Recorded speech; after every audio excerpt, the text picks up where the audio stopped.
حضرت بلال، میرے نعت خانوں نے بھی ابھی آپ کو میرے نبی کے عاشق کی بات سنائی ہے، میرے خطیب صاحب نے بھی آپ کو حضرت بلال کی محبت کی بات سنائی ہے، اور آج میں آپ کو اپنے انداز میں حضرت بلال کی خوبصورت بات سنانا چاہوں گا۔ کون حضرت بلال؟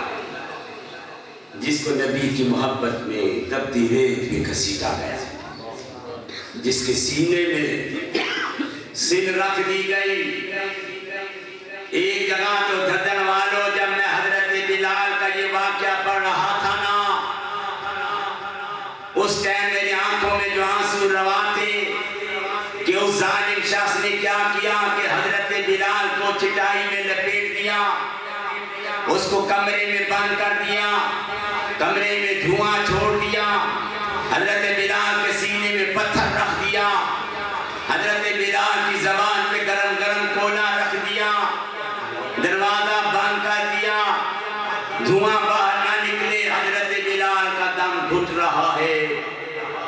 بیٹھا بٹھایا دھدڑ والو، سانو دین مل گیا، اس لیے سانو دین کی قدر کوئی نہیں۔ قدر پوچھنا چاہتے ہو تو جا پوچھ حضرت بلال کو کہ دین کی ہوتا ہے۔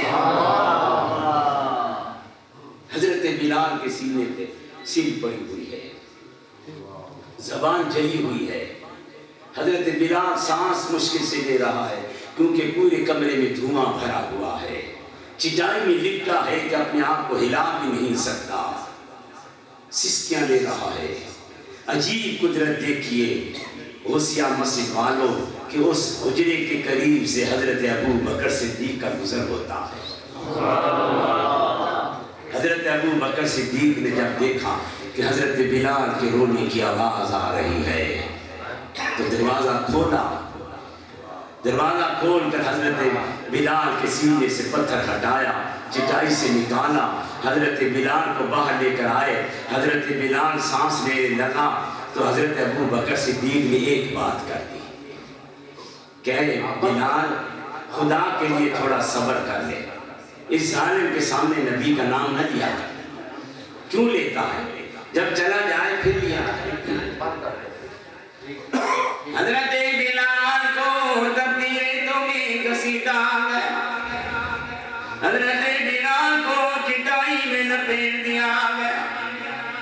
جب حضرت ابو بکر صدیق نے حضرت بلال کو باہر نکالا، کہا بلال خدا کے لیے اس ظالم کے سامنے نبی کا نام نہ لیا کر، ذرا خاموش ہو جایا کر، یہ تیرے پہ بڑا ظلم کرتا ہے۔ حضرت بلال نے کہا ابو بکر کیسی باتیں کرتے ہو، خدا کی قسم یہ میرے پہ جتنا ظلم کرتا ہے مجھے اتنا ہی نبی کا نام لینے میں مزہ آتا ہے۔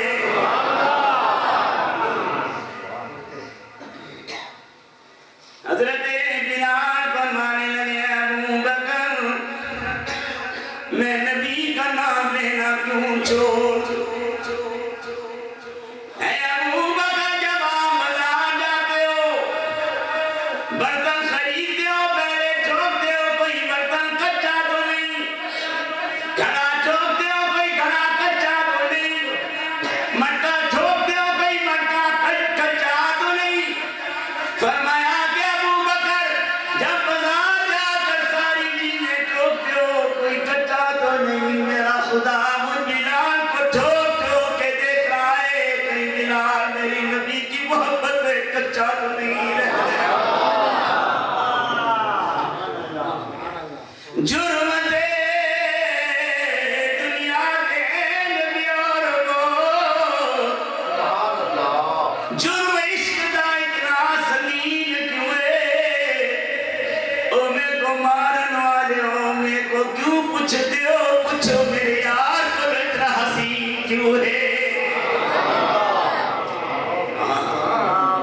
غلامی کی بھی عقل کرے نا، غوثیہ مسجد والو حضرت بلال جتنا مقدروں والا ہے جس حد میرا نبی خود خدمت کے لیے اپنے پاس رکھ رہا ہے۔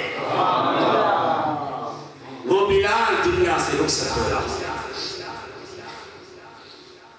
اور اس کی رخصت کی بات ہے۔ ایک دن نبی پاک نے علماء کرام تشریف فرما ہے، ایک دن نبی پاک نے اپنے قاصد کو یمن کے راستے بھیجا کہ جاؤ یمن کے بادشاہ کو میرا یہ خط دے کر آؤ۔ دھدڑ والو اسی تے بڑے لوگاں نو سلام کریں گے ہاں، چھوٹیاں نو تک کے منہ پھیر لیں گے ہاں، لیکن میرے نبی کا معیار دیکھو، میرے نبی کے صحابہ کا معیار دیکھو۔ حضور کریم نے اپنے قاصد کو بھیجا، جاؤ میرا یہ خط یمن کے بادشاہ کو دے جاؤ۔ اچھا خدا کی قدرت دیکھو کہ جس راستے سے وہ گزرے نا دھدڑ والوں کے، جب جنگل میں پہنچے تو دیکھا اس راستے میں سامنے شیر بیٹھا ہوا۔ اب شیر نے نبی کے قاصد کو دیکھا، بھوکا تھا، پیاسا تھا۔ حضور کریم کے اس قاصد نے کیا کیا، یہ اپنا واقعہ خود نبی پاک کو سناتے۔ فرمایا اللہ کے رسول، وہ شیر میرے سامنے بیٹھا اور میں نے کہا کہ میں نبی کا پیغام یمن کے بادشاہ کو کیسے پہنچاؤں؟ میرے دل میں کوئی اور بات نہیں آئی۔ میں نے کہا یہ جانور ہے، درندہ ہے، میری بولی نہیں سمجھتا، لیکن پھر بھی اللہ کے رسول میں نے کہا کہ آج میری زندگی کا آخری لمحہ ہے، شاید کسی لمحے بھی یہ شیر مجھ پہ حملہ کر کے میری زندگی کا چراغ گل کر دے گا، چلو میں کوئی بات اس سے کر لیتا ہوں۔ نبی کا صحابی ہے، سامنے شیر کھڑا ہے، شیر بھی بھوکا ہے، سامنے بیٹھا ہے، آمنے سامنے دونوں ہو گئے۔ وہ صحابی رسول فرماتے ہیں کہ شاید اب یہ شیر مجھ پہ حملہ کرے گا اور مجھے ختم کر دے گا، میری جیب میں پڑا ہوا نبی کا پیغام بھی ادھر ہی رہ جائے گا۔ لیکن کہتے ہیں کہ میرے دل میں، میرے ذہن میں خیال آیا کہ چلو میں شیر سے کوئی بات ہی کر دیتا ہوں، دیکھتا ہوں کیا کرتا ہے۔ صحابی رسول نے نبی پاک کو یہ واقعہ سنایا، یا رسول اللہ جب میں آپ کا خط لے کر جا رہا، راستے میں شیر آیا، میں نے کہا کہ آج میری زندگی کا آخری لمحہ ہے، میں نے بلند آواز سے ایک بار کہا شیر، مجھے پتا ہے تو میرے پہ حملہ کرنے والا ہے، لیکن یا رسول اللہ میں نے صرف شیر سے یہ کہا ہے قاصد، میں نبی پاک کا قاصد ہوں، نبی پاک کا پیغام لے کر جا رہا ہوں، ہے شیر اگر تو مجھے کہا گیا تو میں قیامت کے دن نبی کو کیا چہرہ دکھاؤں۔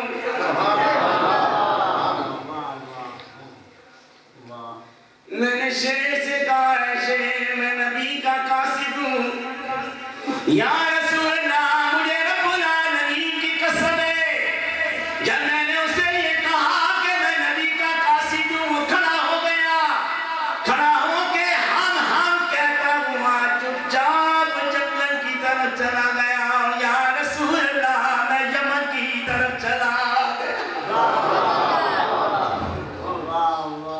کیا بات ختم نہیں؟ حضور کریم نے فرمایا اچھا پھر کیا ہوا؟ اللہ کے رسول جب میں آپ کا خط دے کر واپس آیا، خدا کی قدرت اسی جگہ پھر وہ شیر بیٹھا۔ دھدڑ والوں میں آپ کے نبی کے یاروں کی کیا باتیں سنا، ہم نے دنیا کی گلاں پڑھ پڑھ کے اپنے اندر دے نفرت دے کیڑے بٹھا بیٹھے ہاں، گروہ بندیاں دے وچ بہ رہے ہاں، فرقہ پرستیاں دے وچ بہ رہے ہاں، نبی کے اس قرآن نو بھلا بیٹھے ہاں، نبی کے پیغام نو بھلا بیٹھے ہاں۔ میں آگے آپ کو حسین کے عظمت کی وہ معیار بتاؤں گا کہ کس طرح یہ قرآن ہم تک پہنچا۔ آج صحیح صاحب کے سارے ثواب کے لیے اتنے خوبصورت چہرے اکٹھے ہیں تو میرا جی چاہ رہا ہے کہ میں آج آپ کو نبی کی باتیں سناؤں، شاید آج کا دن ہی قیامت کے دن ہمارے لیے نجات کا ذریعہ بن جائے۔ اللہ کے رسول نے پوچھا یار تو واپس آیا پھر؟ اللہ کے رسول میں جب واپس آیا خدا کی قدرت دیکھو تو اسی جگہ پھر شیر بیٹھا سی، ہوں تو میرے کو دوڑا خط بھی کوئی نہیں سی، ہوں میں کہہ کے اس میں اپنی جان چھڑا گا۔ اللہ کے رسول نے فرمایا کہ تو نے کیا کیا؟ اللہ کے رسول پھر میں نے پھر وہی بات کر دی۔ کیا بات کر دی بھائی تم نے؟ کہا اللہ کے رسول پہلے تو میں کیا کہ میں نبی پاک دا پیغام لے کے جانا پیا تے واپس آیا تے پھر شیر اسی جگہ بیٹھا نعرہ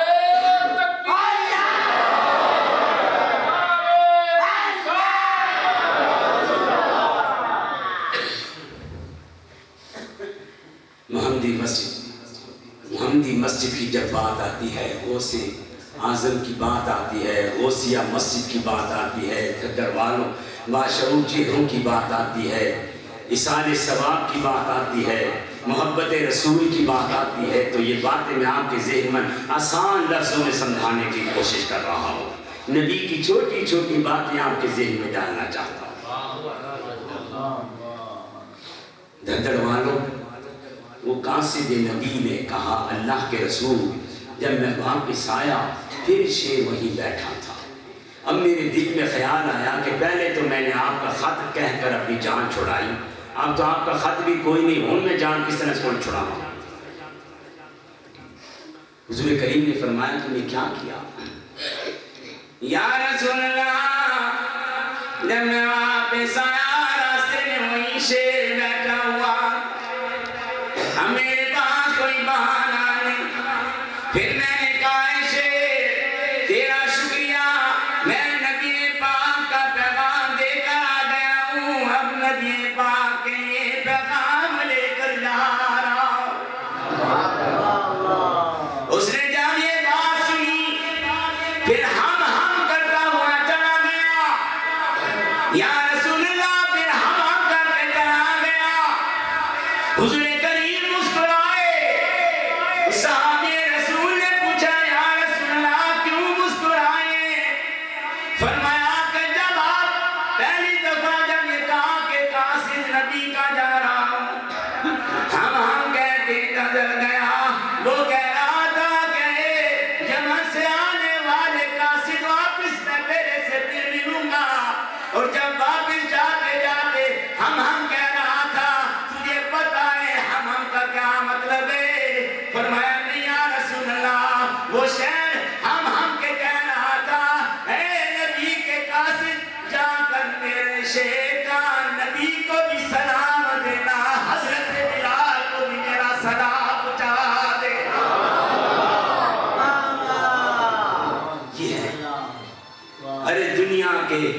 جانور نبی کے صحابہ کو سلام پیش کر رہے ہیں نبی کے غلاموں کو سلام پیش کر رہے ہیں وہ بلال دنیا سے رخصت ہو رہا ہے پھر اسی طرف آتا بیوی قریب بیٹھی ہوئی ہے اسی تعزیت آستے آیا سعید صاحب میرے خاص مریدوں میں شامل اللہ انہیں قبر کے اندر نبی پاک کی زیارت نصیب فرمائے اللہ انہیں جنت کی ہوائیں نصیب فرمائے ان کے بچے اور بچوں کو صبر جمیل عطا فرمائے ہم تو دعا دے سکتے ہیں غوثیہ مسجد والوں حاجی سعید تو خوش قسمت ہے جس کے پیچھے اتنے ہاتھ اٹھانے والے بیٹھے ہیں اپنے بارے میں سوچو پتہ نہیں مرنے بعد سانو کوئی ہاتھ اٹھانے والا نصیب ہوتا ہے کہ نہیں اپنے بارے سوچو حضرت بلال دنیا تو رخصت کیا ہوتا ہے دنیا تو جاندہ کیا ہے بیوی کہہ رہی ہے ہائے بلال آج غم دا دن ہے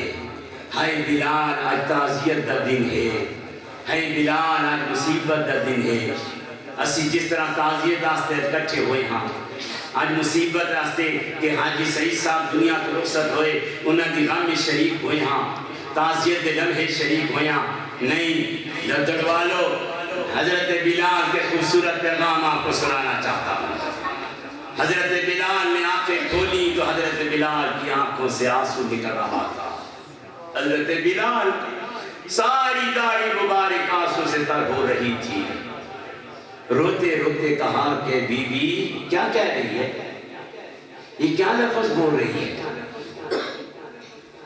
بیوی کہنے لگی ہے بلال آج غم کا دن ہے آج مصیبت کا دن ہے آج تعزیت کا دن ہے بلال کہنے لگا ہے بیوی کیوں غم کا دن ہے کیوں مصیبت کا دن ہے دردن والوں بیوی کہنے لگی بلال تو مر رہا ہے یہ غم کا دن ہے بلال تو مر رہا ہے یہ مصیبت کا دن ہے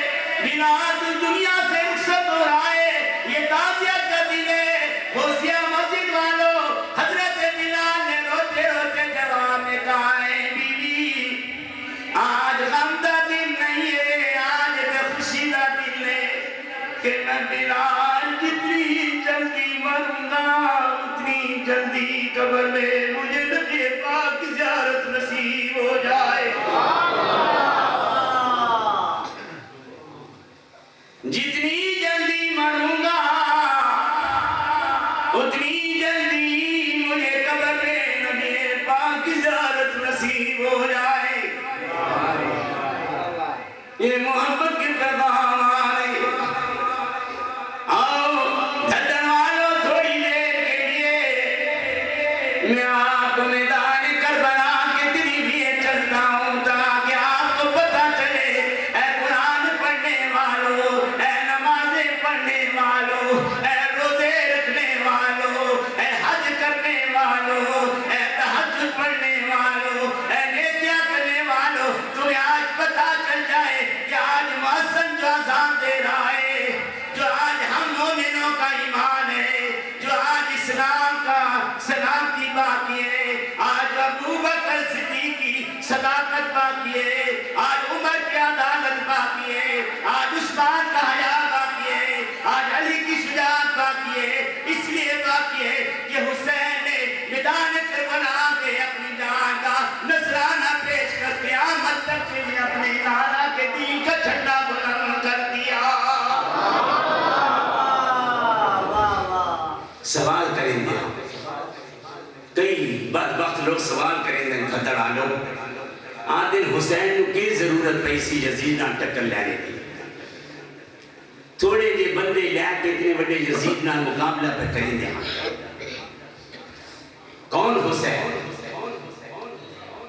حسین کا والد بتاؤں کون؟ میں بتاؤں آپ کو مزہ نہیں آئے گا. حسین کا والد کون؟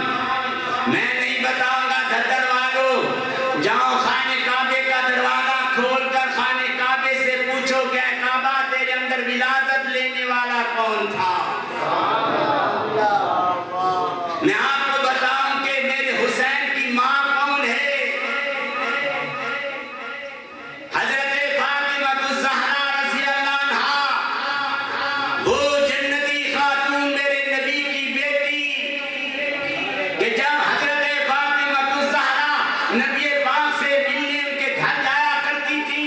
دھڑ والوں حدیث میں لکھا ہے کہ نبی پاک کھڑے ہو جایا کرتے تھے تو حضرت فاطمہ الزہرا فرماتی تھی ابا جی جب میں آتی ہوں آپ کھڑے کیوں ہو جاتے ہیں. فرمایا بیٹی میں دنیا کو بتانا چاہتا ہوں کہ بیٹی اتنی بلند والی ہوتی ہے کہ جس کے احترام کے لیے نبوت بھی کھڑی ہو جاتی ہے.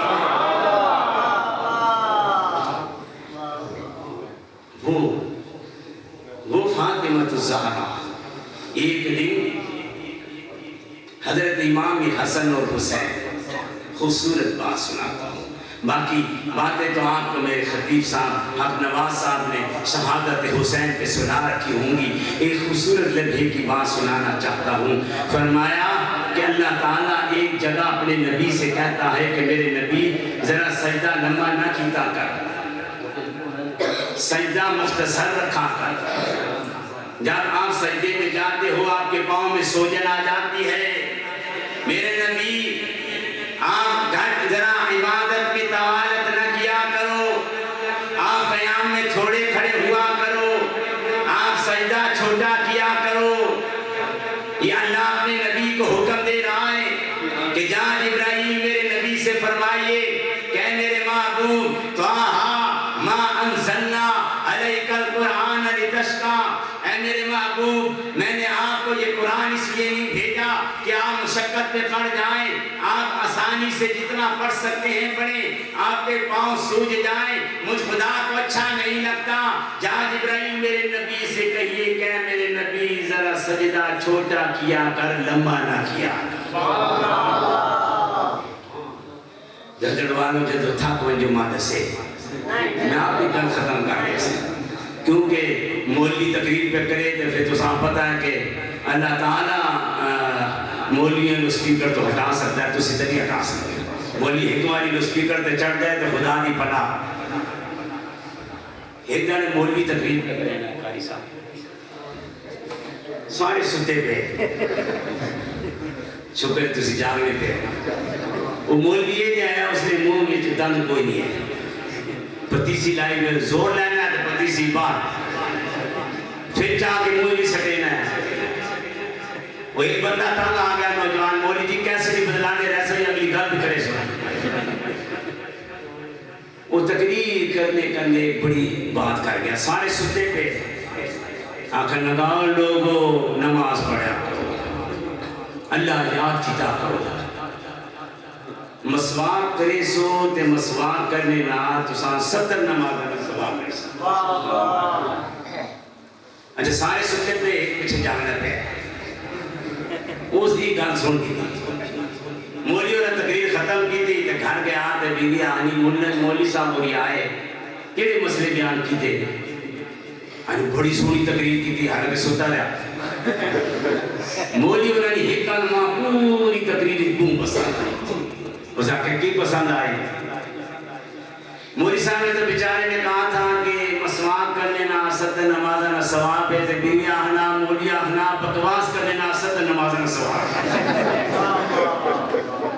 اب مسواک نے بجائے بکواس سمجھ گیا ہمیں چاہیے بھون تکڑا مولوی آیا بڑا سونا مسئلہ بیان کیتا کہ بکواس کرنے نہ 70 نماز نہ ثواب ہے تو آج پوچھ گیا مولوی جی سردیاں نہ موسم میں پانی ٹھنڈا ہونا مسجد گیزر بھی کوئی نہیں ہونا تے گیس بھی کوئی نہیں تے لکڑیاں بھی مکھیاں پیاں تے مولوی نے پوچھ گیا کہ اگر اسی تیمم کر کے نماز پڑھاں تے اساں ثواب ملسی تے کوئی نہ ملسی آنا ٹھیک میں بہنا آنے مولوی نے حلوہ پہ کھائیں گے انہیں تک کہا کہ بھئی عید مفت کھوڑا بھی چھوڑا ہے کی کرنا آ گیا آنا مولوی جی کی پہ کھائیں گے ہو اس حلوہ تک کہا نہ تھا اس کو برداشت کوئی نہیں ہویا کہ مولوی حلوہ کھائنا پہ میں کیوں نہ کھاؤں آنا مولوی جی کی پہ کھائیں گے ہو مولوی نے آنگا کھائیں زہر پہ کھائنا پھر نال آج رہا آنا مولوی جی پھر توڑے بعد میں زندہ رہ کے کی کرنا سارا حلوہ کھا مولوی ان کو تکینے رہ گئے آخر نہ مولوی جی چلا حلوہ تو گیا نہ موک آنا بھی کر گیا اس آگے کی گالے اس آگے میری بیوی آخنی سردیاں موسم میں ٹھنڈا پانی ہونا ہاتھ ہونے اگلا وضو بھی ٹوٹ رہنا تو کوئی جو مسئلہ دسو کہ وضو بھی نہ کران ٹھنڈا پانی بھی استعمال نہ کران نماز بھی پڑھان تے چہرے تے نور بھی آن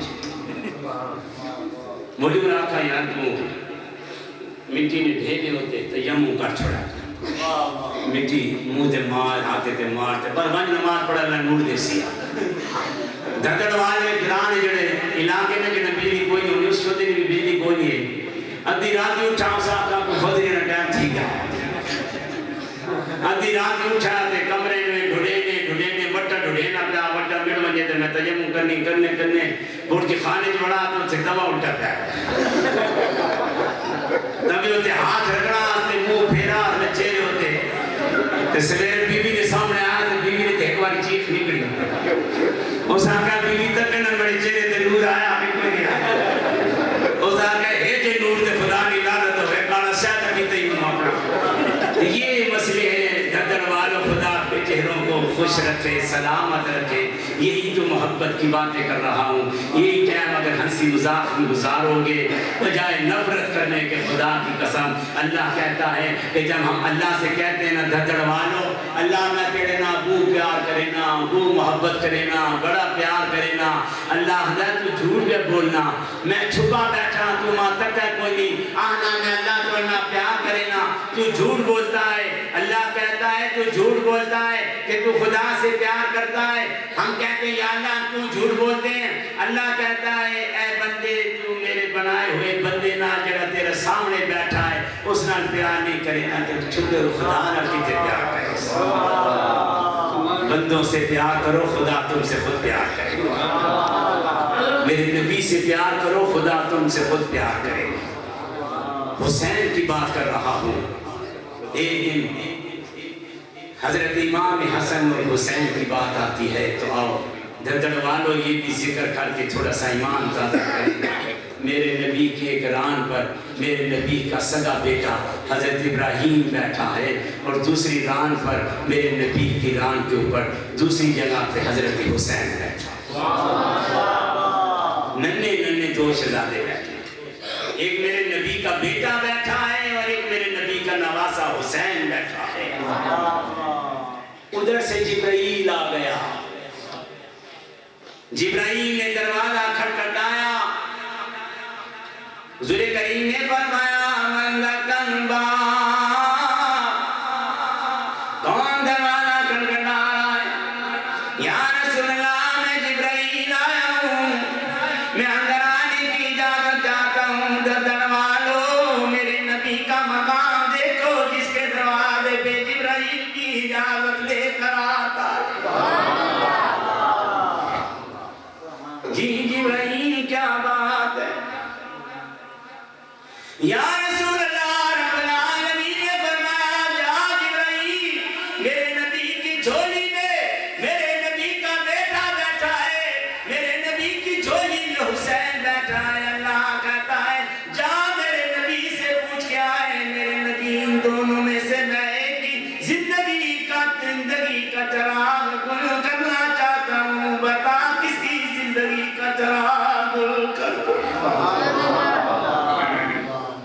ادھر میرے نبی کا بیٹا ہے دردنوار، ادھر میرے نبی کا حسین بیٹا ہے۔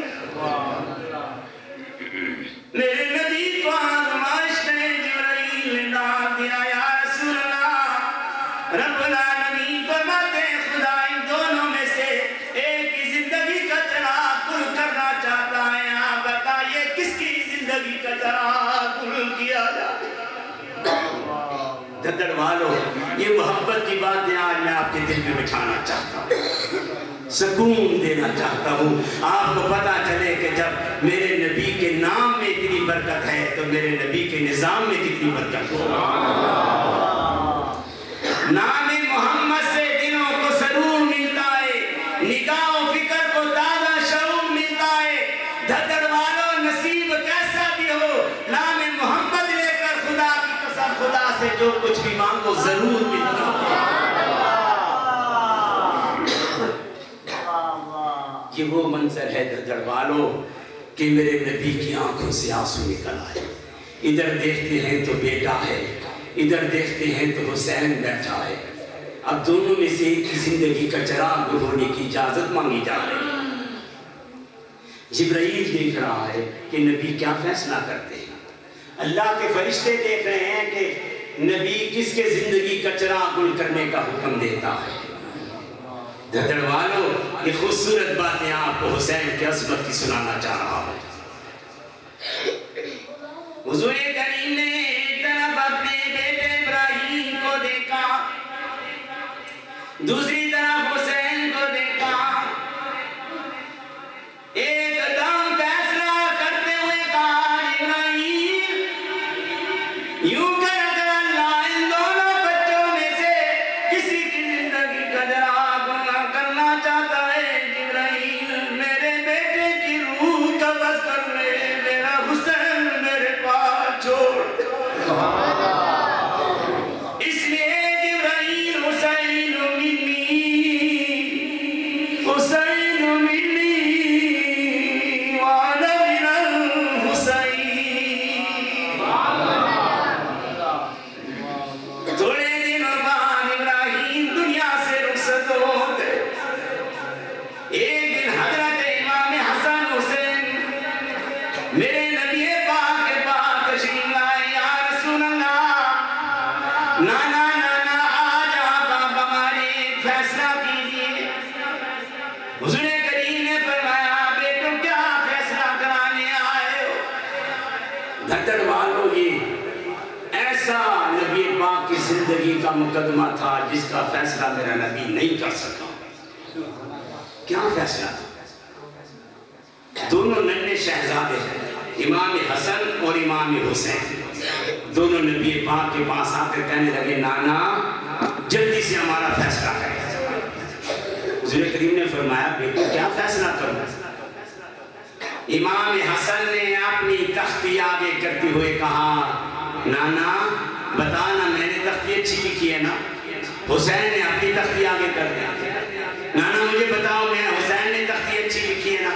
آپ بتائیں ہم دونوں میں سے کس کی تختی اچھی لکھی ہے؟ نبی پاک سوچتے ہیں یارو اگر کہہ دیتا ہوں حسن تیری تختی اچھی ہے تو حسین کا دل ٹوٹتا ہے، اگر کہتا ہوں حسین تیری تختی اچھی ہے تو میرے حسن کا دل ٹوٹتا ہے۔ نبی پاک کے سامنے عجیب فیصلہ کرنا تھا، عجیب مقدمہ پیش ہو گیا۔ حضور کریم صلی اللہ علیہ وسلم نے دھڑ والو ان دونوں شہزادوں کا ایک عظیم فیصلہ کر دیا۔ ان کا بیٹا یوں کرو، اس کا فیصلہ میں نہیں کرتا، میں یوں کرو کہ تم یہ دونوں تختیاں اپنی ماں فاطمہ الزہرا کے پاس لے جاؤ، تمہاری ماں جو فیصلہ کرے گی میں محمد وہی فیصلہ تسلیم کروں گا۔ ننھے دونوں شہزادے امام حسن اور حسین بھاگتے بھاگتے فاطمہ الزہرا کے پاس آئے، کہنے لگے اماں جلدی بتا ہم دونوں میں سے یہ تختی کس نے اچھی لکھی؟ ماں کہنے لگی بیٹو نانا کے پاس نہیں گئے ہو؟ اماں جی نانا نے آپ کے پاس بھیجا ہے۔ پھر بیٹی بھی نبی کی تھی، سمجھ گئی کہ میرے ابا جی اس کا فیصلہ نہیں کرنا چاہتے، انہوں نے میرے پاس بھیجا ہے۔ کہنے لگے اچھا بیٹو اب میں تمہارا فیصلہ کرتی ہوں، میرا فیصلہ مان لو گے؟ میں کہا ماں ضرور مانیں گے۔ اچھا پھر جاؤ جنگل سے 7 گیٹیاں اٹھا کے لاؤ۔ 7 گیٹیاں اٹھا کے لے آئے دونوں شہزادے، تو ماں کو پکڑا دی فاطمہ الزہرا، کہا ماں گیٹیوں کا کیا کرنا ہے؟ جب 7 گیٹیاں گن گئیں تو حضرت بی بی فاطمہ الزہرا نے فرمایا اے حسن بیٹے تو ادھر آ، اے حسین تو ادھر کھڑا۔ دونوں شہزادوں کو کھڑا کر دیا، کہا دیکھو میں یہ کنکریاں پھینکنے لگی، جس کے پاس زیادہ کنکریاں آئیں سمجھ لو اس نے تختی خوبصورت لکھی، اور جس نے کم اٹھائیں ہم سمجھ جائیں گے کہ اس کی تختی ذرا تھوڑی کمزور ہے۔ ان کا ٹھیک ہے اماں ہم بھاگتے ہیں۔ دونوں ننھے شہزادے دروازے بھاگنے کے لیے تیار ہو، ادھر حسن کھڑا ہے ادھر حسین کھڑا ہے۔ جبرائیل کہہ رہا ہے یا اللہ ان دونوں میں سے کون جیتے گا؟ کون جیتے گا؟ حسن جیتے گا کہ حسین جیتے گا؟ کس کے پاس گیٹیاں زیادہ آئیں گی؟ کش و کش ہے۔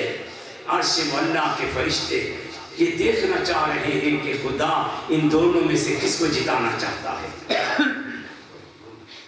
رب العالمین نے فرمایا جبرائیل آج تو بھی دیکھ لے، اے فرشتوں تم بھی دیکھ لو، آج حسن حسین کا فیصلہ فرش پہ نہیں ہوگا، میں عرش پہ خدا خود فیصلہ کروں۔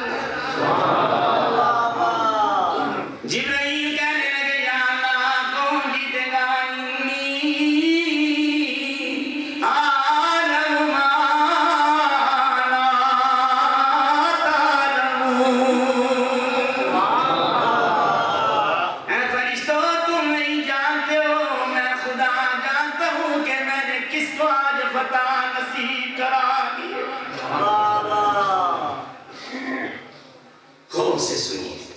ادھر حسن ہے ادھر حسین ہے۔ دونوں شہزادے کہنے لگے اماں گیٹیاں پھینکنا۔ کون سی گیٹیاں؟ ایک گیٹیاں بطول نے ہاتھ میں پکڑی ہیں اور دوسری گیٹیاں ابو جہل نے اپنے ہاتھ میں پکڑی ہوئی ہیں، اور میرے نبی سے کہہ رہا ہے، ابو جہل کہتا ہے کہ اے مسلمانہ دے رسول میں نے دس نے میری مٹھی وچ کے لے، میری مٹھی نے وچ کے لے۔ وہ پوچھنا چاہتا تھا کہ نبی پاک میں نے مٹھی بند کر رکھی ہے، تو جس طرح بچے پوچھتے ہیں 10 میرے ہاتھ تاکہ یہ جفت ہے۔ تو ابو جہل تھا، کہنے لگا مسلمانہ دے رسول میں نے 10 میری مٹھی بیچ کیے لے۔ دھدر والو میرے نبی نے کیا خوبصورت جواب دیا۔ ابو جہل کہنے لگا اے مسلمانوں کے رسول مجھے بتا میری مٹھی میں کیا ہے۔ غوثیہ مسجد والو میرے نبی پاک نے فرمایا ابو جہل میں بتاؤں تیری مٹھی میں کیا ہے یا مٹھی کی کنکریاں یہ بتائیں کہ اللہ نے مجھ محمد کا کیا مقام بنایا ہے۔ میں بتاؤں تیری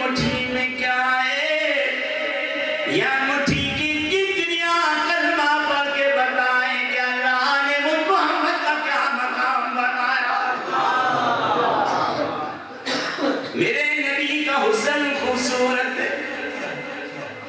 دردر والو اللہ نے میرے نبی کو حسین بنایا, خوبصورت بنایا, جمیلوں میں اکبر بنایا, شریفوں میں اشرف بنایا, کریموں میں اکرم بنایا. اللہ نے میرے نبی کو اتنا خوبصورت بنایا. دردر والوں بڑے بڑے حسن کے حسن والوں کا منہ موڑ دیا, محمد بنا کے قلم ہی توڑ دیا. شکر کرو دھدر والو کہ خدا نے کتنے خوبصورت نبی کا ہمیں غلام بنا رکھا. مقدر والے اپنی مسلمانی پہ ناز کیا کرو, اپنے عشق رسول پہ ناز کیا کرو. خدا چاہتا تو ہمیں بھی جانور بنا سکتا تھا, خدا چاہتا تو ہمیں بھی کافر بنا سکتا تھا. اللہ نے یہودی بھی بنا رکھے ہیں, عیسائی بھی بنا رکھے ہیں, کافر بھی بنا رکھے ہیں. اللہ تعالیٰ جس پہ نظر کرتا ہے کہ یارو گناہگار ضرور ہے لیکن میرے نبی سے محبت کرنے والا, میرے نبی سے پیار کرتا ہے, خدا قیامت کے دن تیرا چہرہ نہیں دیکھے گا, میرے نبی کے چہرے کے صدقے تیرے چہروں کو معاف کر دے گا.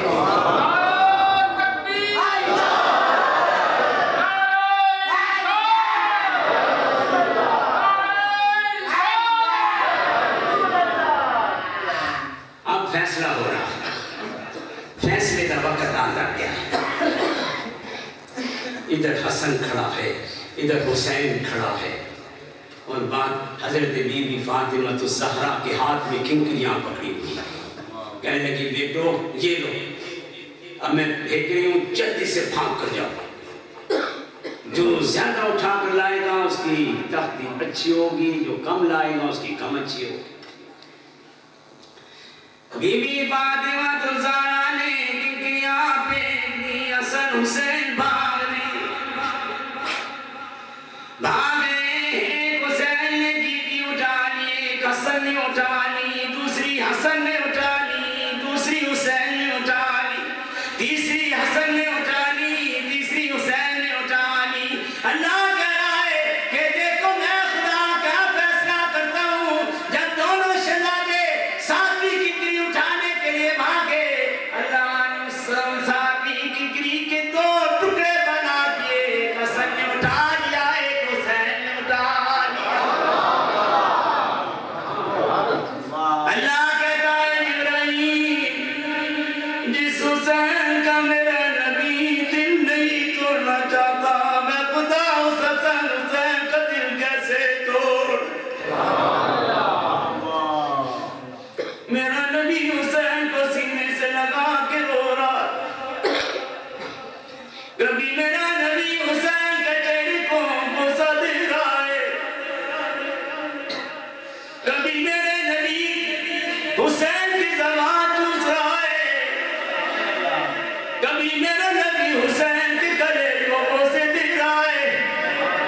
غوثیہ مسجد والوں, وہ حسین کا چہرہ کتنا خوبصورت تھا جس کا چہرہ کملی کالی کملی والا چوم رہا ہے.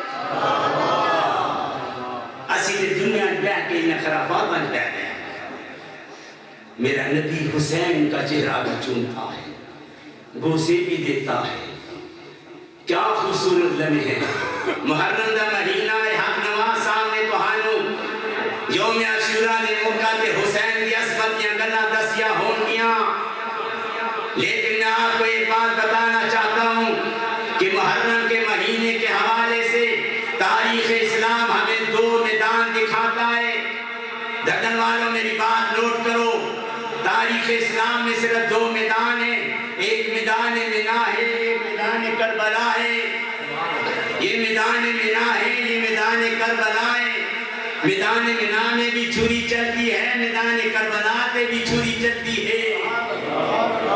میدان منا کے اندر پیو اپنے پتر تے گلے تے چھری پہ چلاندا ہے. ادھر شمر میرے نبی دے نواز سے حسین تے گلے تے چھری پہ چلاندا ہے. تے فرق یہ رہ گیا, ادھر میدان منا تے ادھر میدان کربلا, ادھر بھی چھری چلتی ہے, ادھر بھی چھری چلتی ہے. تے آپ کہیں گے شاہ صاحب پہ چھری چلتی ہے تے کہ دسنا چاہتے ہو. میرے واجب الاحترام میدان منابع بھی چھری چلتی ہے، میدان کربلا میں بھی چھری چلتی ہے، لیکن خدا میدان منابع چھری روک لیتا ہے، میدان کربلا میں چھری نہیں روکتا۔ کیوں؟ سوچا کبھی آپ نے؟ وہی چھری جڑی حسین کے گلے پہ چلتی ہے، حسین کا گلا کٹ چھوڑ دی ہے، وہی چھری اسماعیل کے گلے پہ چلتی ہے تے چھری نہیں کٹ دی پئی ہے۔ خدا ادھر چھری روکدا پیا ہے، ادھر حسین کے گلے تے چھری کیوں نہیں روکدا ہے؟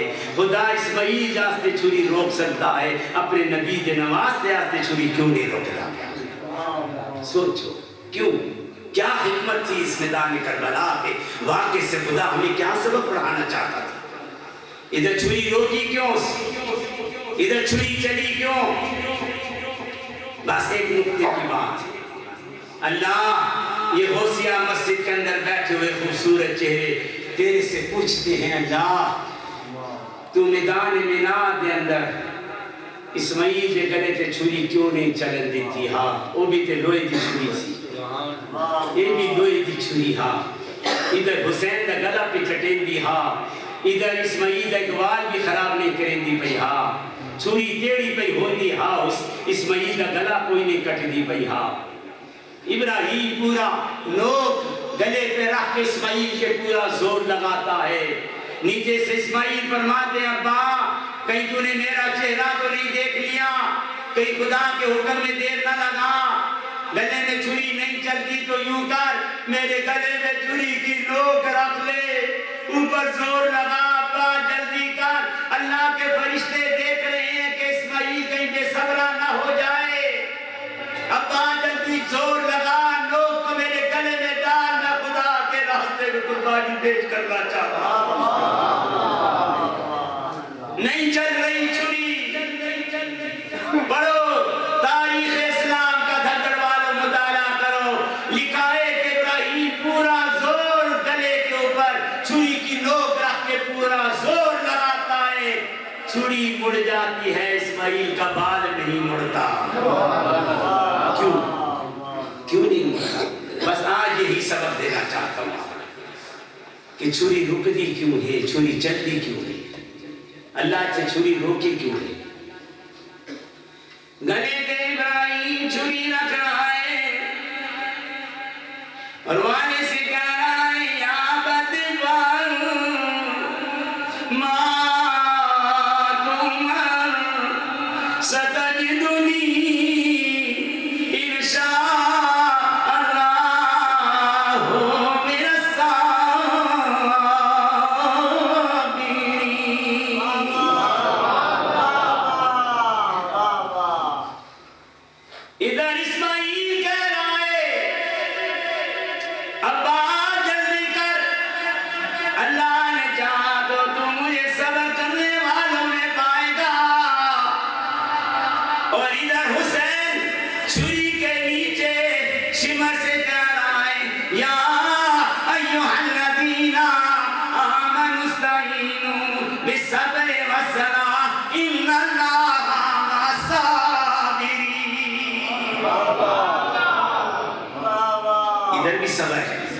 ادھر بھی صبر ہے، ادھر چھری پہ خدا رکیندہ ہے، ادھر چلانا پہ ہے۔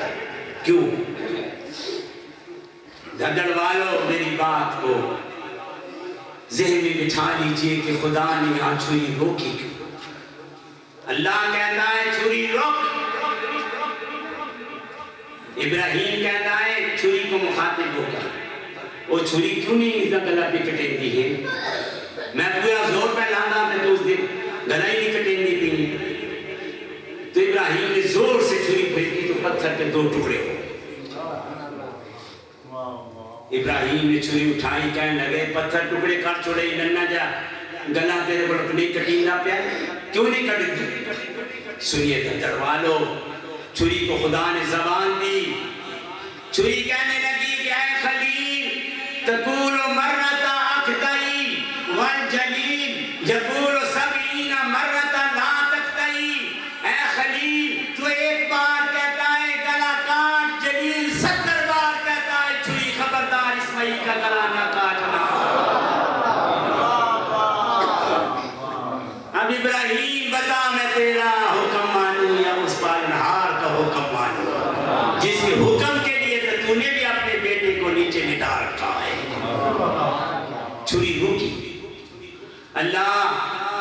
غوثیہ مسجد والے، سعید صاحب کے سال ثواب کے لیے تشریف لانے والے خدایا تیرے سے پوچھتے ہیں اللہ تو نے یہاں چھری روکی کیوں؟ اللہ کہتا ہے چھری رک، یہ صرف اسماعیل کا چہرہ نہیں، اس اسماعیل کے چہرے کے اندر میرے نبی کا چہرہ ہے، یہ صرف اسماعیل کا خون نہیں، اس اسماعیل کے خون کے اندر میرے نبی کا خون پڑا ہوا ہے، چھری رک، وہ دیکھ تیرے پہلوؤں میں مومن کا ایمان رکھا کھڑا ہے، مسلمان کا اسلام رکھا کھڑا ہے، محسن کی آزان رکی کھڑی ہے، ابو بکر کی صداقت رکی کھڑی ہے، عمر کی عدالت رکی کھڑی ہے، عثمان کا حیا رکا کھڑا ہے، علی کی شجاعت رکی کھڑی ہے، بلال کی آزان رکی کھڑی ہے، چھری رک میرے نبی کی ولادت رکی کھڑی ہے،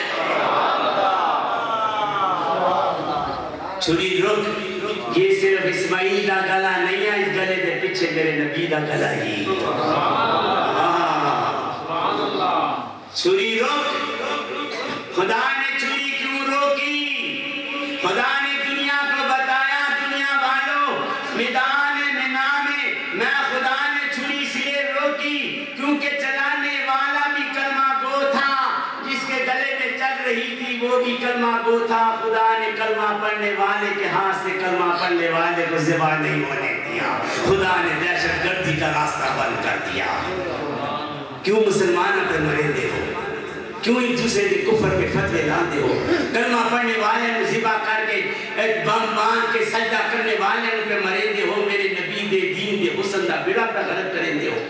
میرے نبی نے دھڑ والوں پیٹ پہ پتھر باندھ کر ہم تک یہ قرآن پہنچایا، میرے نبی نے بم باندھ کر اسلام کا بیڑا غلط نہیں کیا۔ ادھر چھری چلتی پئی، بس آخری لمحے کی بات سنانا چاہوں گا۔ حسین کے گلے تے چھری پہ چل دی ہے تے شمر حسین کو ایک سوال کریں گا، بس وہ سوال کر کے میں اپنی بات کو ختم کرتا ہوں۔ اے حسین تیرا گلا پہ میں کٹے گا، ہاں تین درد تے نہیں بندہ پیا، تینوں کوئی تکلیف تے نہیں ہوندی پی۔ سنو حسین کی عظمت کے آخری لمحے آپ کے دل میں بٹھانا چاہتا ہوں۔ حسین رب دا ہے، حسین سب دا ہے، حسین نہ پیار کرنے والوں، میرے نبی نے کہا کہ دنیا والوں جو حسین سے پیار کرتا ہے وہ مجھ نبی سے پیار کرتا ہے، جو مجھ نبی سے پیار کرتا ہے وہ خدا سے پیار کرتا ہے، خدا اس سے پیار کرتا ہے جو میرے نبی سے پیار کرتا ہے، میرا نبی اس سے پیار کرتا ہے جو حسین سے پیار کرتا ہے۔ اب آخری شہادت کے لمحوں کی وہ خوبصورت بات سنانا چاہتا ہوں۔ اسی تے شاہ صاحب مرنا نہیں چاہتے ہیں، اسی تے ہمیشہ رہنا چاہتے ہیں، ہمیشہ رہنے کا طریقہ حسین نے میدان کربلا میں ہمیں سکھا دیا ہے، ہمیں بتا دیا ہے۔ سارے ذبح ہو رہے ہیں، محرم کا مہینہ آتا ہے تو دمالو ہر دل غمزدہ ہو جاتا، ولیوں کی زندگی ہے پسینہ حسین کا، ولیوں کی زندگی ہے پسینہ حسین کا، ظلم و ستم کی موت ہے جینا حسین کا، جاؤ کہہ دو یزیدیوں سے کہ اپنے دل گن لو کیونکہ شروع ہو چکا ہے مہینہ حسین کا۔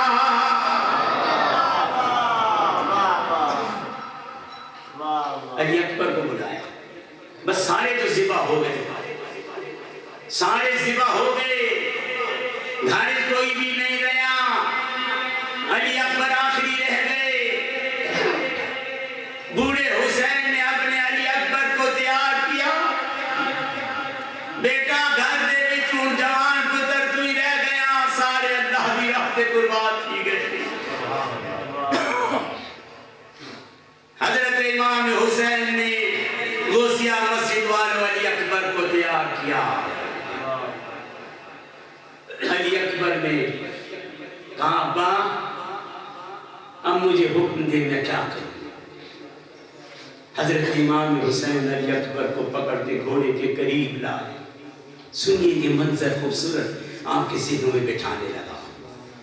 گھوڑے کے قریب لے کے آئے، حضرت امام حسین بوڑھے والد رو رہے ہیں، علی اکبر نے والد کے چہرے نو تکیا تے ابا کیوں پہ روندا ہے کی گل ہے بیٹا کوئی بات نہیں یہ میرے غم دے نہیں میرے خوشی دے آنسو ہیں بس تو جلدی تیار کر اپنے آپ کو تیار کر ابا جی میرے آستے کی حکم ہے سنیے زندگی کی آخری فرمائش حسین اپنے بیٹے سے کر رہا ہے زندگی کی آخری خواہش سوچو دھکڑ والوں کوئی بوڑھا باپ اپنے جوان بچے کو جب شہادت کے لیے بھیجتا ہے نا جب جوان بچے کی جنازے کی میت کو گدے پہ اٹھاتا ہے پھر وہ زندگی کا لمحہ دیکھنے والا ہوتا ہے حضرت امام حسین نے علی اکبر کو سینے سے لگایا کہا بیٹا میری زندگی کی آخری خواہش پوری کر دے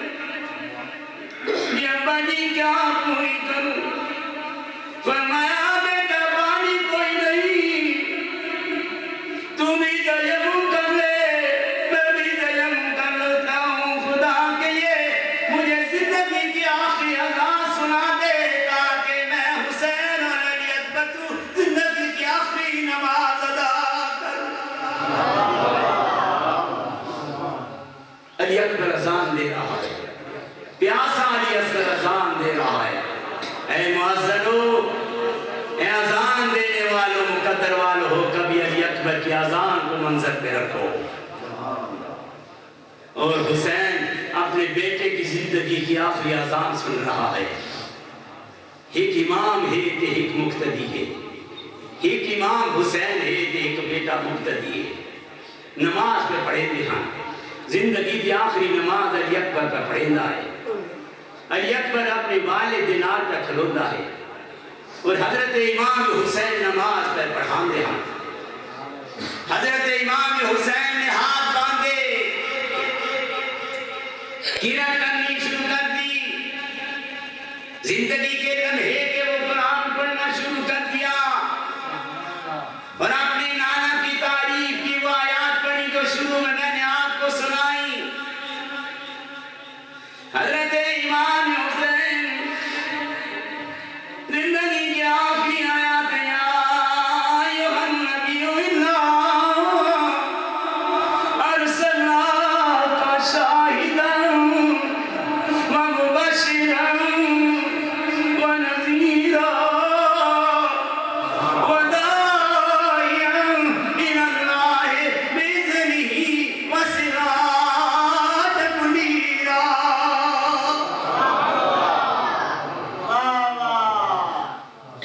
حسین کا ذکر کرنے والوں حسین نامی کردار تک ہر شخص موت کو ڈرتا ہے میدان کربلا وچ موت حسین کو بھی ڈرتی ہے علی اکبر نے نماز پڑھ لی حسین نے بیٹے کو گھوڑے پہ سوار کیا کہا جا بیٹا اب جا اپنے نانا کے دین کو بچانے کے لیے میدان کی طرف جا دے وہ سارے یزیدی فوج علی اکبر پر تیروں کی بارش کر رہی ہے اور ادھر حسین دعا کر رہا ہے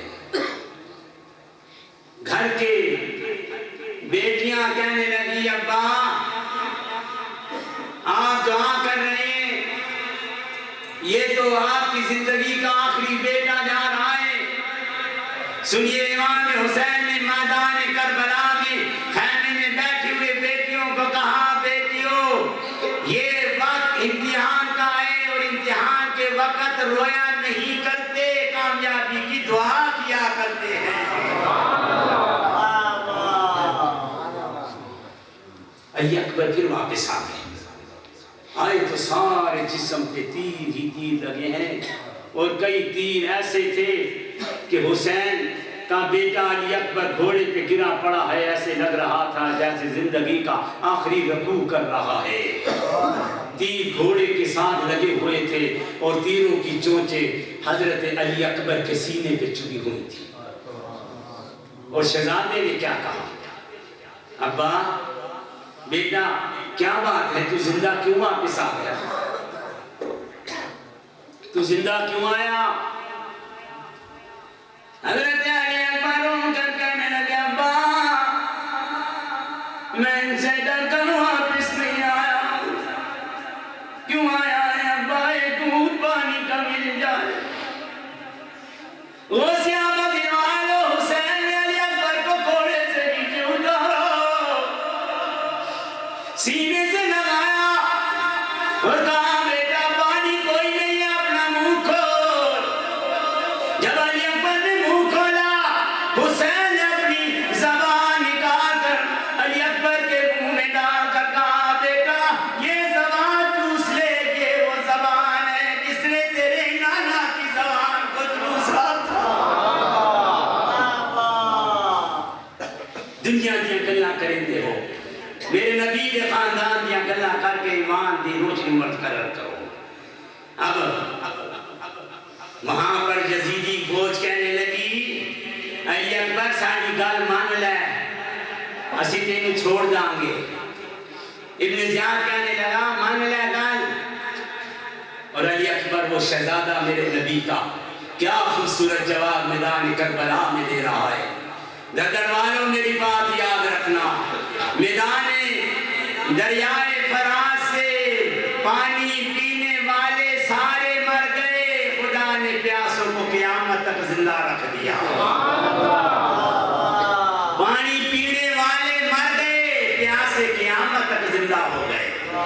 اب انہی پیاسوں میں علی اکبر نے جب یزیدی فوج کہنے لگی کہ اے علی اکبر ایک واری بیعت کر لے، ایک واری ووٹ سانو دے دے، ایک واری یزید دے ہاتھ ہوتے ہاتھ رکھ دے، اپنے والد نو کہہ کہ یزید دے ہاتھ پہ ووٹ دے دے وے، اس دی بیعت کر لے وے، اس دی گل مان لے وے، ورنہ اسی تیرا سر تیرے تن سے جدا کر چھوڑے سا۔ علی اکبر نے اس میدان کربلا میں کیا جواب دیا؟ وہ ساری یزید فوج کہنے لگی اے علی اکبر ہماری بات مان لے، ہمارے آگے سر جھکا لے، ہم تجھے چھوڑ دیں گے۔ کہاں کہ ہری ہے شاخ تمنا ابھی جلی تو نہیں، دبی ہے آگ جگر کی مگر بجھی تو نہیں، جفا کی دیو سے گردن وفا شاروں کی کٹی ہے برسر بیتا مگر جھکی تو نہیں۔ شہید ہو گئے۔ اب شمر حسین دا گلا پہ کٹیں دا ہے تے کہندا ہے حسین درد نہیں ہونا پئی، گل مکانے حسین درد نہیں ہونا پئی، بس حسین کی آخری بات سنا کر اپنی بات کو ختم کروں گا۔ شمر گلا کٹن لگیا، پوچھتا ہے حسین تکلیف تے نہیں ہونا پئی، گلے تے پیڑ تے نہیں ہوندی پئی، ہاں کوئی درد تے نہیں ہونا پئی؟ حسین نے کیا نہیں شمر مینوں کوئی درد نہیں ہونا پیا، او مینوں کوئی درد نہیں ہونا پیا۔ او شمر حیران رہ گیا، کہنے لگا حسین تیرے گلے تو خون پہ نکلدا ہے، تیرے گلیاں دیاں رگاں پیاں کٹیں دیاں ہاں تے تو کہندا پے مینوں درد کوئی نہیں ہوندا پیا۔ سنو غوثیہ مسجد کے اندر تشریف لانے والو، حسین نے کہا ہاں شمر خدا کی قسم مجھے کوئی درد نہیں ہوا، کوئی تکلیف نہیں۔ شمر کہنے لگا یہ کس طرح ہو سکتا ہے تیرے درد نہ ہو رہے، یہ کس طرح ہو سکتا ہے تیرے تکلیف نہ ہو؟ سنو آخری بات مزے کی سنا کر اپنی بات کو ختم کرتا ہوں اور آپ کا ایمان تازہ کرنا چاہوں گا۔ شمر کہنے لگا درد کیوں نہیں ہونا پیا؟ حضرت امام حسین نے فرمایا شمر وہ دیکھ جب زلیخا اپنی نوکرانیوں کو سیب پکڑاتی ہے، چھری پکڑاتی ہے، جب حضرت یوسف سامنے آتے ہیں، حضرت یوسف کے حسن کو دیکھ کر نوکرانیاں اپنی انگلیاں کاٹتی ہیں، انہیں درد نہیں ہوتا۔ جو حسین اپنے نانا کا حسن دیکھ رہا ہے اسے کیسے درد ہو سکتا ہے؟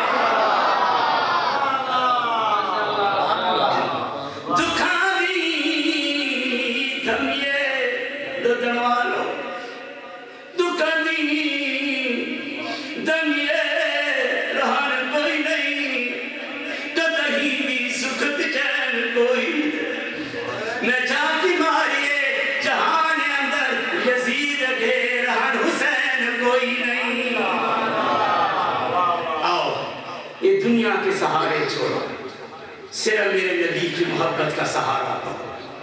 خدا کی قسم، ہاتھ حضر والو، سعید صاحب کے سارے ثواب کے لیے تشریف لانے والو، آپ کے خطیب صاحب، حق نواز صاحب، خوبصورت ناتھانوں کی موجودگی میں ایک بات کرنا چاہتا ہوں کہ ہاں حضرت یوسف کو زلیخا کا اشارہ مل گیا، حضرت موسیٰ کو کوئی طور کا نظارہ مل گیا، اور ہر بیچارے کو چارہ مل گیا، ہم جیسے غریبوں کو محمد کا سہارا